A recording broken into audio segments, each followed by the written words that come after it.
Hello, shoutout guys. Mega love shoutout sa inyong lahat. Ito po yung ating pong vlog today ay ang patungkol sa impeachment case laban kay VP Sara. Ngayon po ay pinag-uusapan sa Senado. So ating pong pakinggan at bigyan ng konting opinion man lamang. Ano? So, hello guys. Na kung hindi matatapos hanggang June 30 ngayong taon, ang impeachment trial, automatiko na itong mababasura sa pananaw niya. So, mababasura po ang impeachment Inday Sara dahil sa kakulangan ng panahon o araw.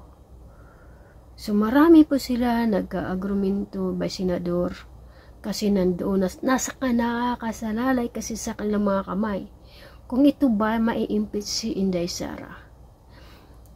At ito ding taon na to, nag-aabang ang mga Duterte supporter. Isa na po ako doon kung sino ang mag-yes to impeach kay Sara at magno. So, napapatunayan na yan this midterm election, guys. Alam nyo na. So, hindi na ako basta. Alam niyo na yan. Sa akin pong mga followers dito. Nakakasubscribe sa akin. Alam niyo anong result. Kung kung kasabihan pa ni Lacson Lagapak sa Mindanao. One Mindanao is green like me. Naka-green. Kaya ngayon pa lang, nagdadalawa ng isip ang mga senador. Dahil babalikan talaga sila sa 2028 election. Kaya simpre ito kasi itong mga nakakakaba para sa kanila. May kanya-kanya silang opinion, 'di ba? Pero pag massive ang kanilang mga karera, and then nasa sa kanila talaga yan. Basak nandito din sa aming mga botante. Nakasalalay kung maibabalik ba sila. 'Di ba guys? So tara, atin pong pakinggan ulit.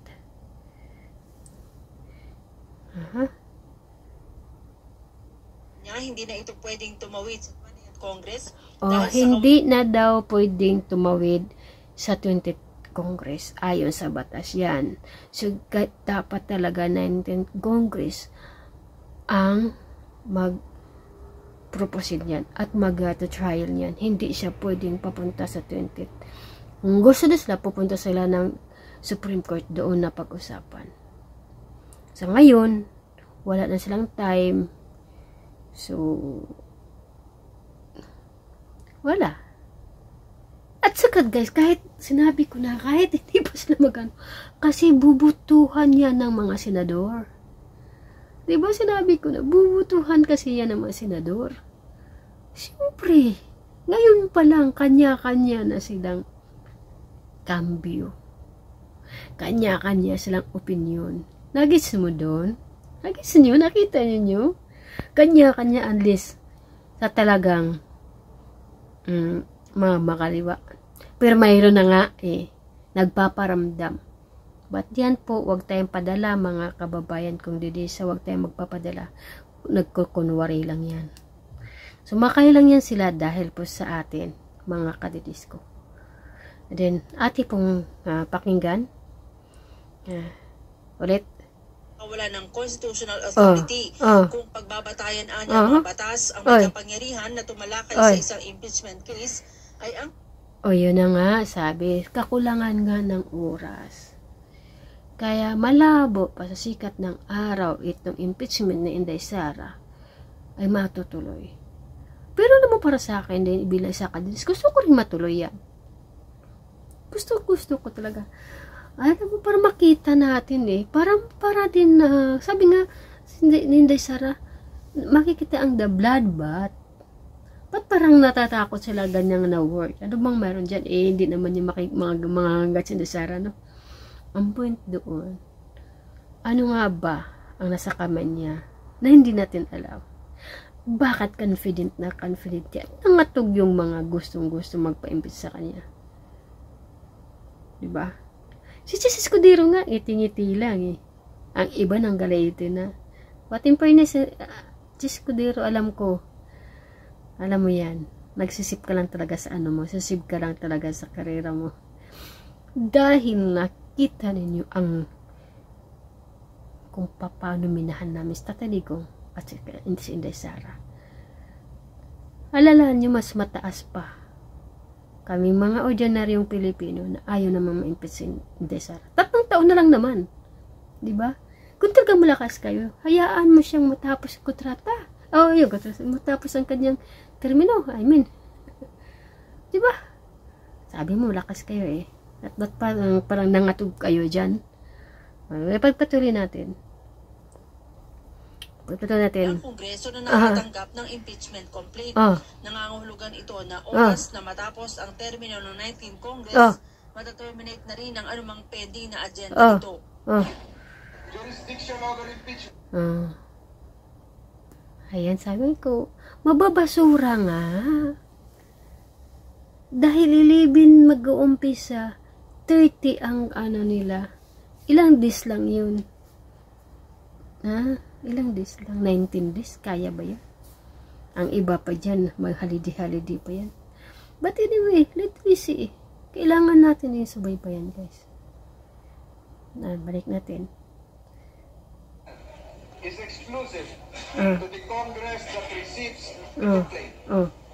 Supreme Court rulings in Mary versus Senate and Balag versus Senate and our own Senate rules. Ayun na nga. Yun na nga ang sinasabi ko sa inyo eh. Yun na, matagal ko nang sinasabi. Kung pagkatapos pa lang, wala. Hindi talaga to. Diba? Ganun talaga yan. Dahil nga, kahit itutuloy pa nila to, butuhan sa Senado, lagapak talaga. Mananalo hindi kasi nga ang mga senador ang magbuboto nito. Sabi ko ang mag-yes, alam nyo na. Hindi ba alam na nangyari? Siyempre nag-iingat din yan, ano? Nakita kasi kung gaano kadami ang mga Duterte pa rin. Sinabi ko sa inyo, guys. Narinig nyo na. Paparinig natin yung side ni Chis Escudero, no? Sana si Chis Escudero. Gusto ko marinig. Dito si Chis Escudero eh. Dito tayo. Dito tayo. Dahil maliwanag naman ang tinatalaga ng rules, maliban na lamang kung may maliwanag at klarong basihan at rason para hindi gawin yon. Pero sa dulo, magbobotohan pa rin. As I said, nothing prevents anyone from making a motion, nothing prevents anyone from putting it to a vote, nothing prevents anyone from objecting. Pagbubutuhan pa rin nga, sabi ko sa inyo, pagbubutuhan pa rin nila. Diba? So, tingnan na lang natin, guys. Magbubutuhan pa rin nila nga ang lahat nito sa Congress. Ngayon, nag-uusap, sinong mag-yes niyan ngayon? Wala na nga ang alyansa. Parang biglang naglaho ang alyansa. Sino bang alyansa sa sa Senado? Well, balimbing siguro, mayroon marami. Pero alyansa, I don't think so. Pero ang sinasabi ko, may Duterte Black meron talaga.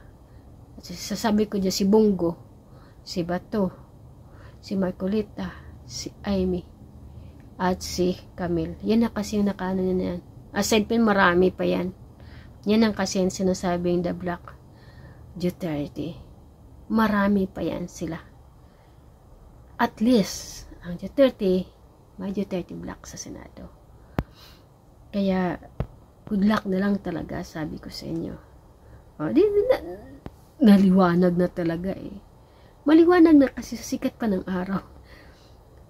Na hindi talaga, mababasura talaga impeachment case ni Inday Sara. Kasi nga sa kawalan ng mga Senado, napalpa kasi ang ang 12-0 na pinangalandakan. Kaya ganun, guys. But anyway, ito unang araw pa naman. Tingnan natin sa susunod na araw kung ano pa ba ang kanilang gagawin.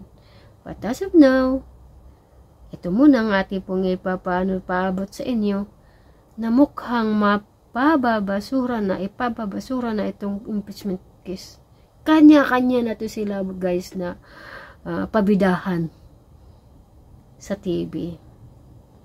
Yung iba, ma-stroke na kayo dyan sa galit.